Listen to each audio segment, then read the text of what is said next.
একটা ছোট্ট পাখি মানুষের জীবন বাঁচিয়ে দিল কিভাবে, জানলে অবাক হবেন।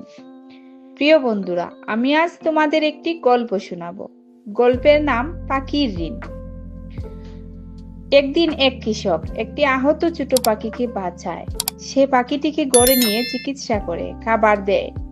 কয়েকদিন পর পাখিটি উড়ে যায়। বছর খানেক পর একদিন কৃষক মাঠে কাজ করছিল। হঠাৎ সেই পাখিটি এসে অদ্ভুতভাবে ডাকতে থাকে। কৃষক বিরক্ত হয়ে পাখিটাকে তাড়াতে যায়। ঠিক তখনই হঠাৎ একটি বিশাল গাছ ভেঙে পড়ে। কিন্তু কৃষক তখন আর সেখানে ছিল না, কারণ পাখিটা তাকে আগে থেকেই সরিয়ে দিয়েছিল। যাকে তুমি সাহায্য করো সে একদিন তোমাকেই বাঁচাতে পারে। প্রিয় বন্ধুরা, আমাদের এই গল্পটি ভালো লাগলে প্লিজ লাইক, কমেন্ট ও সাবস্ক্রাইব করতে ভুলবেন না।